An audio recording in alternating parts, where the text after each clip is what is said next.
I just got a text from a friend of mine a little earlier who said he's at a conference here in Atlanta with DFACS workers, attorneys, juvenile court judges, and advocacy groups. I tell you that to remind you that however you feel about being here today, you could be somewhere worse.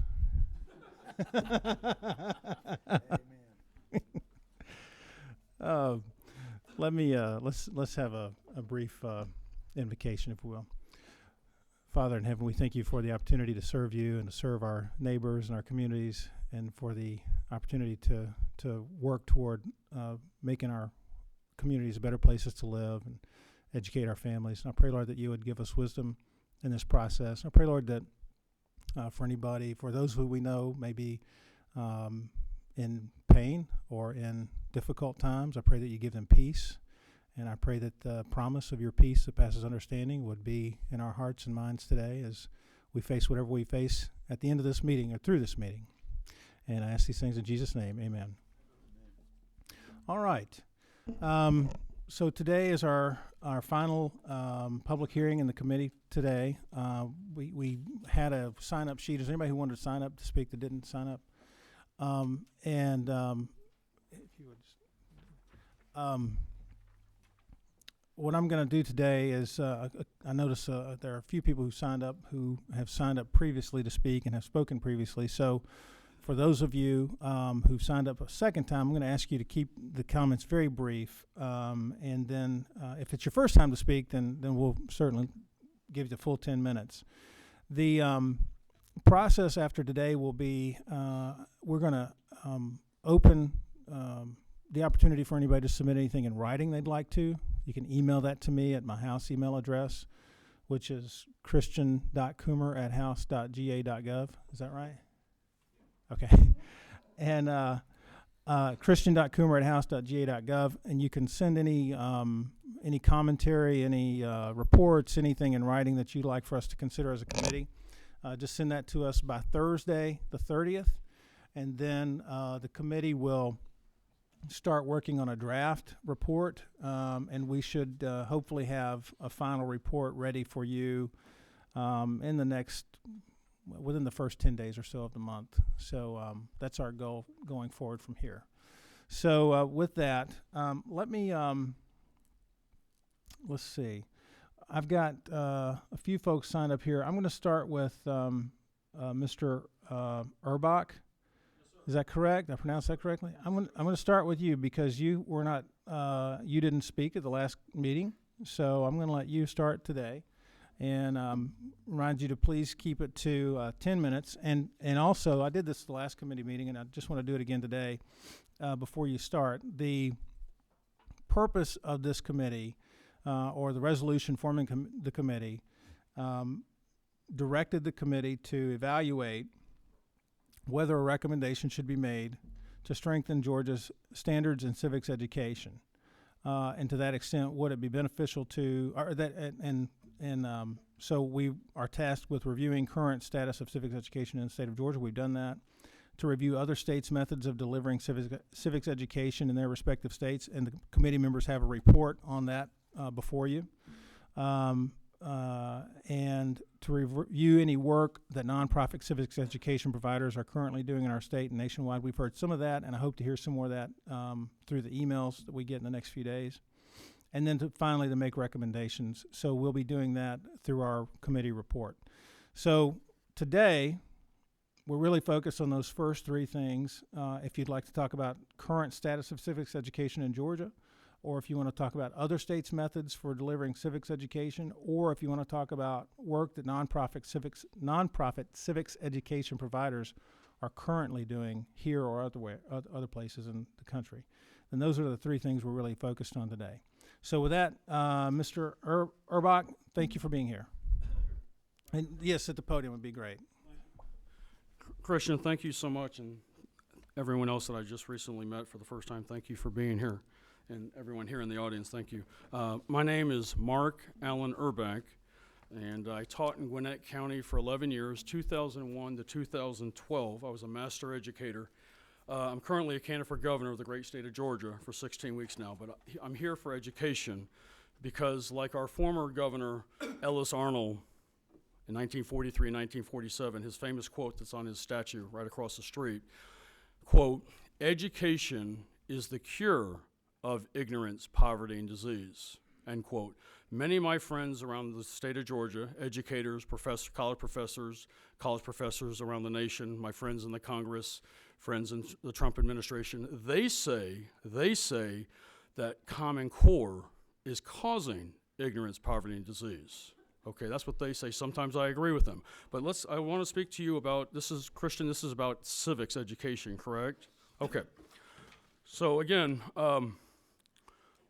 I taught for 11 years in Gwinnett County, 5 years at Richards Middle School, Georgia history, and at Norcross High School, a combination of world history, U.S. history, civics, and economics.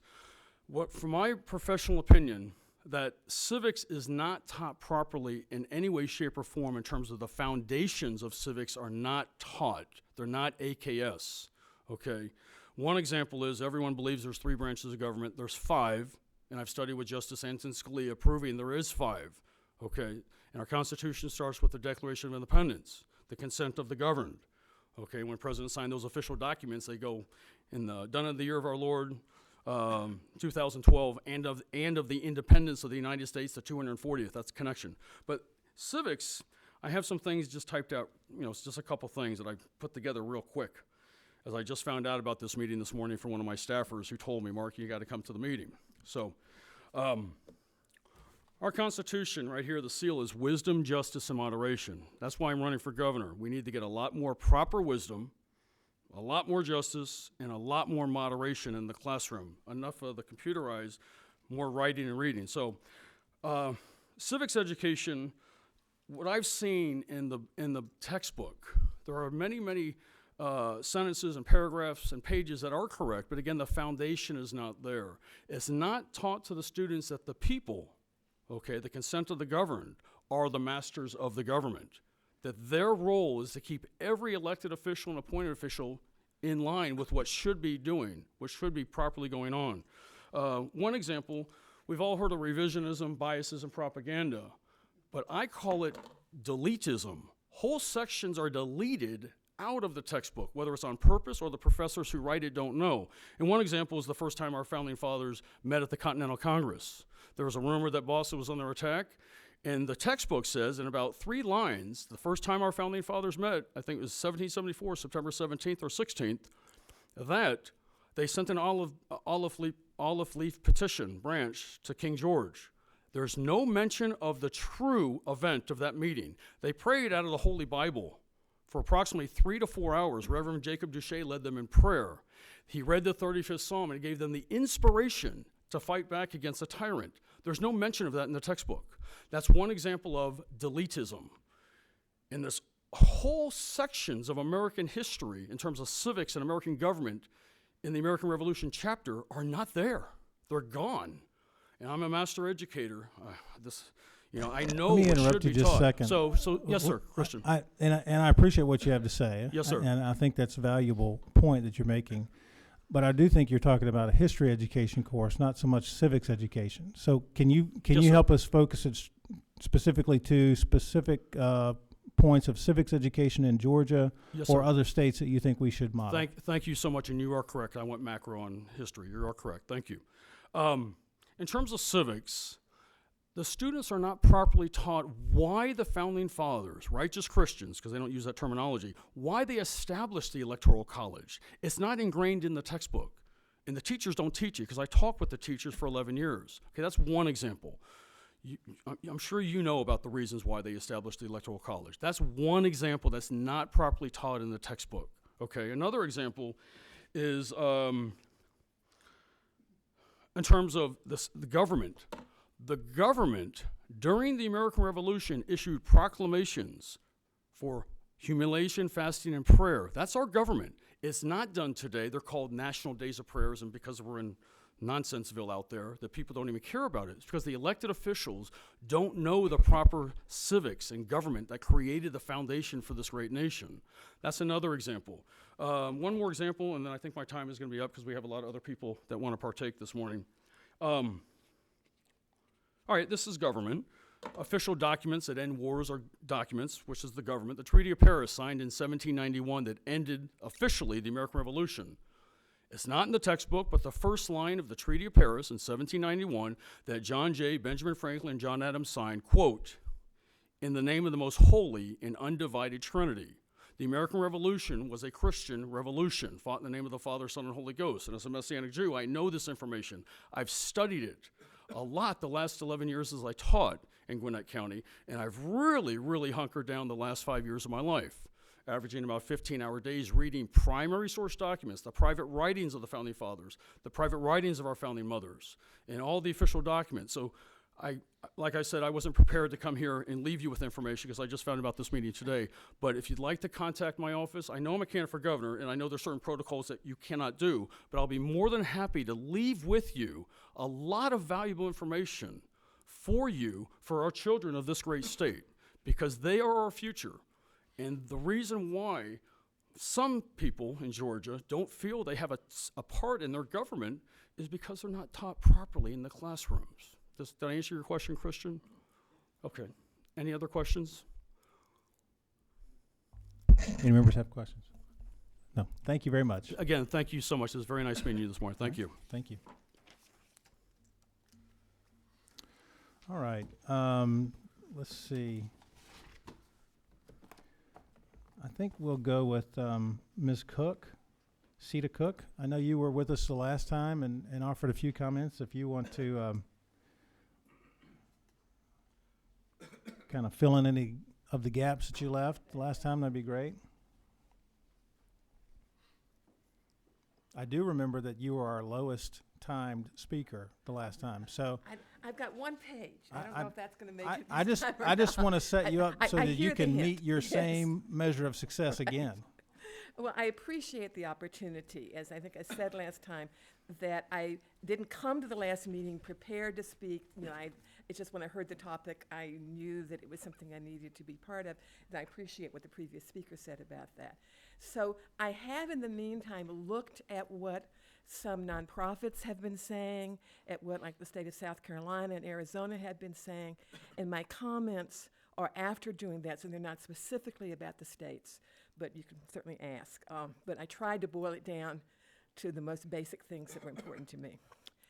Since the last meeting in October, I've been feeling mixed about what should and could come out of the hearings on civic education, and even when to use the S and when not. I find that a problem when I'm reading things, not just from you. On the one hand, over the past few years, I've been calling as often as I could for revising the expectations for all high school graduates to say that they must be ready for college, career, and citizenship. Sometimes adding on the side that they should be able to read and write on a 12th grade level. That's harder to ask for. In that spirit, I'm very pleased this discussion is happening. I appreciate the reasons for the current emphasis on STEM subjects and marketable job skills.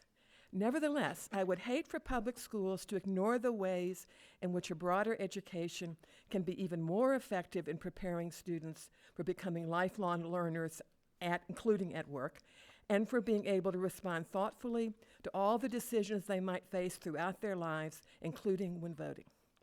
I'm therefore pleased that we can give careful thought to actions that might guarantee that the third C, citizenship, be added to high school requirements more clearly. But I worry about calling for school lessons that are too rigid, mechanistic, or unrealistic because of too detailed a scope. And there have been some bills that had been considered before that had just this long laundry list of things. I appreciated Representative Coleman's reminder in October that the General Assembly might set requirements for what students will learn, need to know, but not how they will learn it.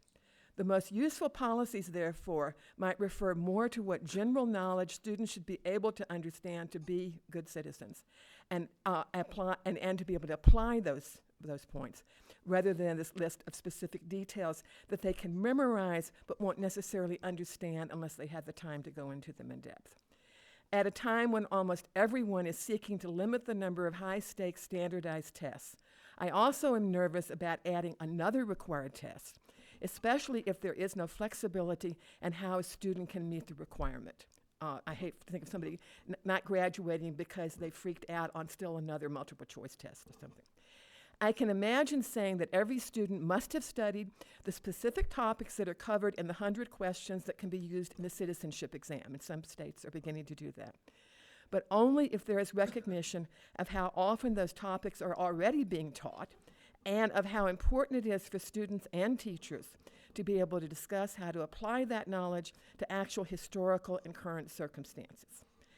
As I repeatedly told my students, and I taught both high school, community college, and at West Georgia, if you rely on rote memorization of specifics that you do not understand well enough to explain to a 10-year-old, you will not remember that information for very long. And even while you remember it, you will not be able to put it to much good use. I'll add that my students would tell you that I certainly expected them to know what they sometimes thought were too many facts, including even some carefully chosen dates, but that I also expected them to be able to explain the significance of those facts. If Georgia's students will have to study more than they already are about the Declaration of Independence, the Constitution, and maybe also the Federalist Papers, please avoid making it sound like they will need to parrot back details that are not really required knowledge for being a good citizen. There's sections in each of those that are more useful for today than others. Likewise, we should not leave out the facts that the Constitution was purposely not the length of most state constitutions, including Georgia's, because they understood it would have to be interpreted and sometimes amended over time. That its creation involved compromises, and those still have to continue, and its passage occurred only after some politicizing that was not always what we would call civil. It also came after a few men behind closed doors decided to ignore the amendment requirements in the Articles of Confederation. So they were taking a bigger leap than is sometimes acknowledged.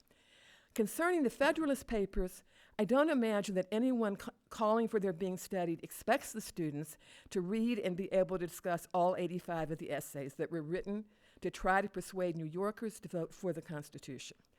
If you haven't read recently, and I hadn't, the two that are most often mentioned, numbers 10 and 51, you might want to do so and decide what aspects of each and what level of vocabulary and just syntax you think should be required knowledge for every high school student in Georgia's public schools. I hope that together, in spite of any disagreements we might have, we can decide what will be the most effective way to help future students in Georgia graduate ready to serve their communities as knowledgeable and engaged citizens. Thank you. Are there any questions from the committee? Nothing. Thank you. And you recommended reading 10 and 51, correct? When you go on Google, those are the ones that came up. Okay, thank you.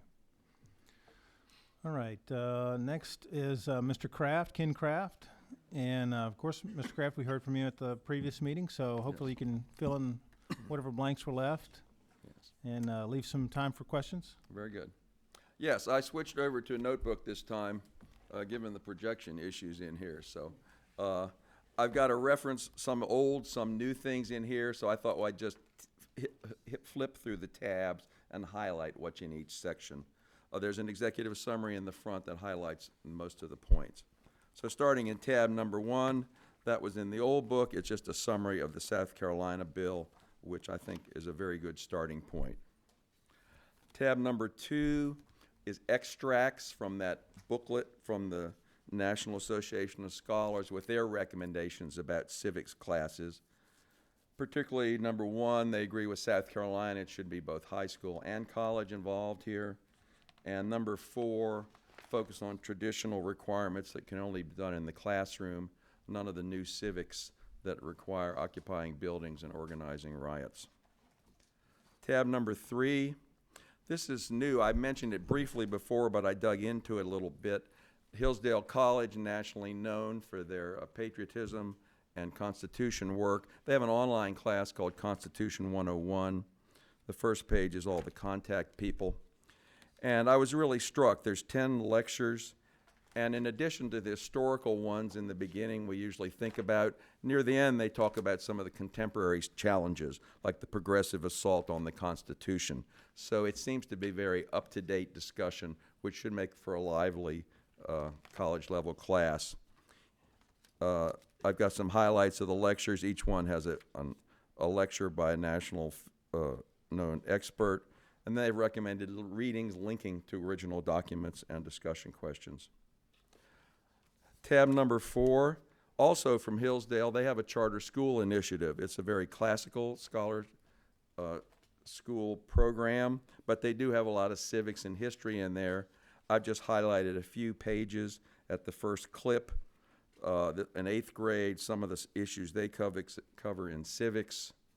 And then you flip to the back, they have similar things in their government in the 11th grade. So that's just some extra items.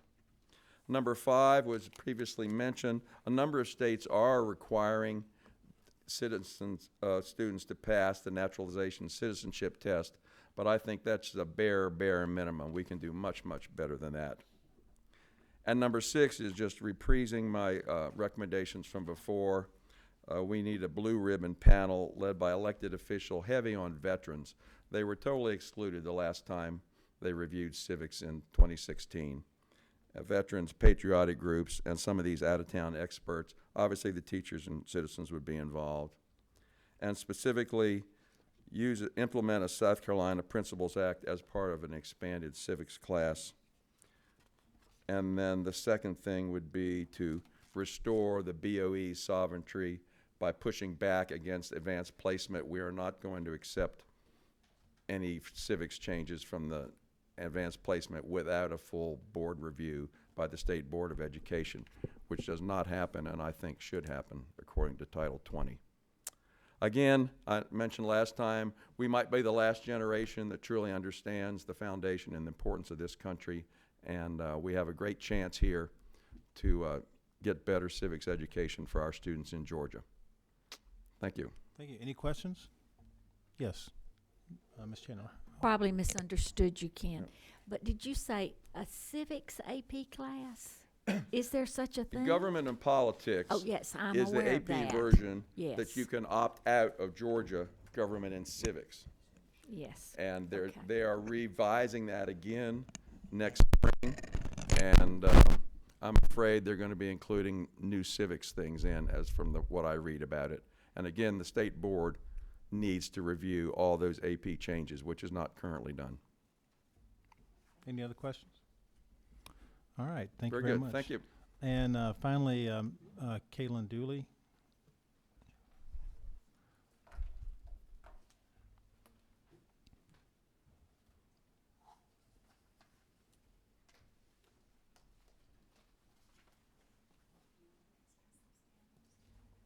All right, thank you.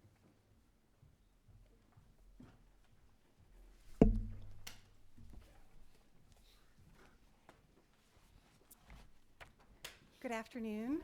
I'm Caitlin McMunn-Dooley from the Department of Education. I'm Deputy Superintendent for Teaching and Learning, and I'm pleased to share with you some answers to some questions that were coming up in between this meeting and the prior meeting.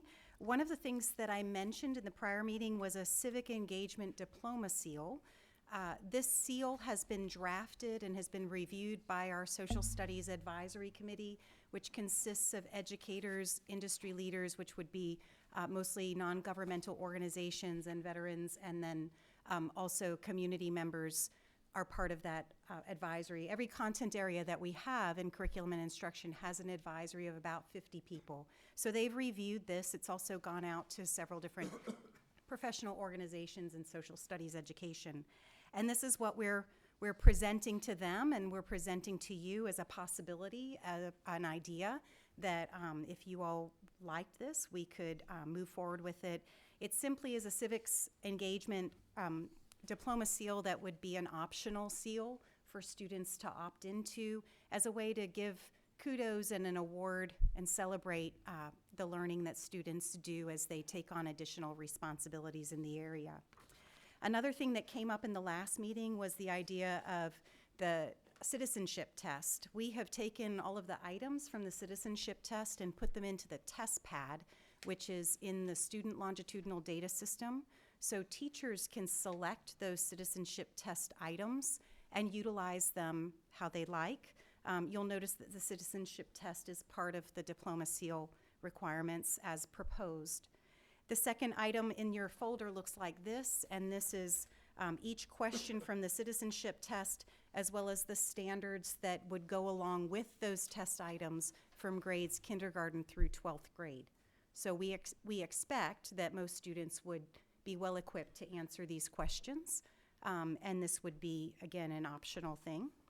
The questions about the standards have come up, so I've also included this sheet. This is our process for developing state standards. The standards for social studies, which include government civics, as well as other social studies classes that include civics education across the grade levels, have been developed over time, and so you have the timeline and process that we have for developing standards. And this was created and approved by the State Board of Education. This is how we develop all standards across the content areas. And then finally, I sent this to you in a email, but it is the social studies standards across all grade levels that directly relate to civics education, so that you can see how we grow civics education across a child's development. And so this is just for your information as you contemplate your role in this, and if there are any other questions, I'd be happy to answer them. Can you first answer a question not related to your topic, but actually to something Mr. Kraft said about the AP curriculum is not reviewed by the state board with regard to government and politics courses. Can you speak to that? Is that accurate, and can you explain that to me? It is accurate. Our AP courses are not reviewed in the same way that our other courses are reviewed by the board, and that's because they're developed by AP, and we don't have purview over the intellectual property of those courses. So we don't have the ability to change them and maintain any intellectual property. Okay, I understand that. Mr. Benton, did you have what number? 20. Okay, 26. should be on.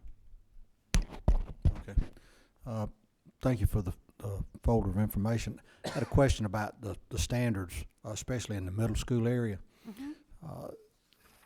The standards as far as government and civics go, are they intended to be taught as a standalone unit, or are they intended to be taught all along through the curriculum for the entire year? The reason I'm asking is I was looking at the Georgia Studies Standards, and it seems to be that we're talking about Georgia government, but we're not doing a real good job, or maybe it's found in 6th and 7th, and maybe even in elementary. We don't talk about the federal government much, and I feel like you need to know about the federal government to understand the state government and why it came about the way it did. And, So, go great ahead. question. In middle school, we talk about Georgia's government, and really it's Georgia's government and other social sciences related to Georgia. So we also talk about geography as well as civics, and government falls into that. We also talk about history. So that's in 8th grade, and in the document that looks like this, it's on page 6. And then the other two grades in middle school, we talk about the Middle East, we talk about South America, we talk about Africa, and we talk about Europe. So it really is more about different continental studies, and we take specific countries and look at their governments in order for students to understand differences in how governments exist. But if you look at the K-12 standards, you'll see that Georgia is touched upon, and the federal government are touched upon across all grades from kindergarten all the way through 12. So middle school is more about, in 6th and 7th grade, it's more about international studies, and then in 8th grade, we come back to Georgia. And in K through 5, we're really starting with the child at the center, so talking about their world, their community, and then building out through 5th grade. So middle school's kind of hard to just take without understanding how they got to that point in 5th grade. I hope that answers your question. Can I ask another question, Mr. Chairman? Yes, sir. If you go back to elementary school, and I had a grandson that was in 3rd grade last year, and I didn't like the curriculum at all, because it seemed like that we were going out of our way to try to find folks that maybe were not, I really don't know the term to use, but they were not the best. Some of them were not the best examples to use. But we've gone into the 8th grade, and in the standards, we've taken Nancy Hard out and some other things that are really important. I would think that a lady that helped with the revolution would have been very important to keep in there. And I worry about us trying to teach too much in the lower grades. They're not going to remember this stuff. I had 8th graders that couldn't remember it from one week to the next. But the idea that that we spend a lot of time on government, or don't spend a lot of time on government, whichever side you're on, it would seem to me that where we need to spend that time would be more as the children mature than when they're not mature. Does that make sense to? You would want to take developmental progressions Yes. into consideration? Mm-hmm. Okay. Okay. Thank you, Mr. Chairman. Appreciate you letting me ask those questions. Mr. Coleman. I don't know. If you'll stop pushing that button, I'll push mine. I'm pushing you. There you go. There, hey, I push you on, I'm off. All right. Hey, thank you. On this, so that everyone understands, I think this is important about how anything we teach is discussed, rediscussed, and debated. And you gave us the handout so that everyone understands this. We review all of our standards and what we're doing. What schedule you have? 4 or 5 years? What are we on now? It is written in law that it's 4 years, but then it was changed recently to be instead of shall, it was changed to may. So, but we're about every 4 years. About every 4 years, okay. And if I'm not mistaken, you bring in teachers. It's a large group, of course, university, How about the general public? Where are they allowed to, how do you identify John Q. Public that's on? Do you send out a request, anyone who wants to volunteer? How do you do that? So we do a survey at the very beginning with the current standards to everyone. Now, let's talk about the committee first. Okay. How do you establish this committee? Because it says you have teachers, university, technical college, department of early care, business and industry as appropriate. If John Q. Public wants to be on there, how do they know that you're going to do this? How do y'all notify? Through the schools or how? It's usually through the public survey. So the public survey that starts the process for All right. standards review includes a checkbox where it would say, I'm interested in, participating more or learning more. Do all parents get a copy of that survey? It goes out through all of our channels, through the Department of Education, social media, as well as media releases that often get picked How up by about, does it go out newspapers. through the schools? It does. It goes out to every school superintendent. And they send it to all their parents? I would hope so. Well, I'm just but asking. I'm not sure. I don't know. Yeah, we hope so, but yes, that is that's something that we don't have control over. We also send it out to all the different professional organizations in Yeah. school, including the PTA. So that's another channel that we can use to send Do it you out. send that to the members of the General Assembly? That's a good question. I believe that we do through our external affairs office. I'm sure that we have community members who would like to get that, and we might know some folks who'd like to participate. Yeah, we've talked with about that on the yeah. education committee in the past, that we need to be getting, Yeah.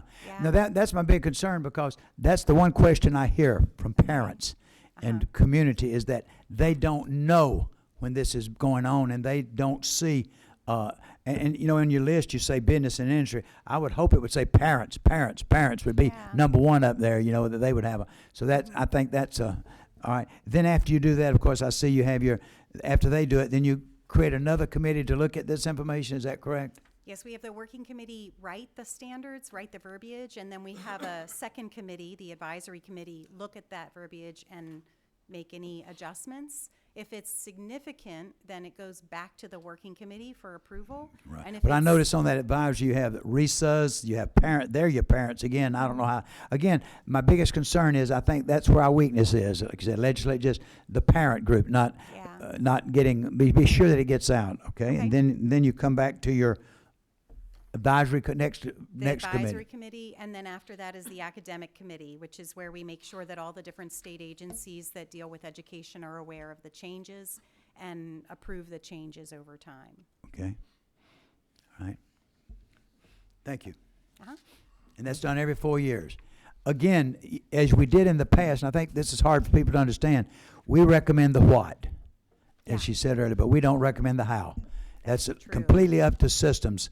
The Yes. materials, the textbooks, is that correct? That's correct. Completely up to local schools. All right. Completely up to them.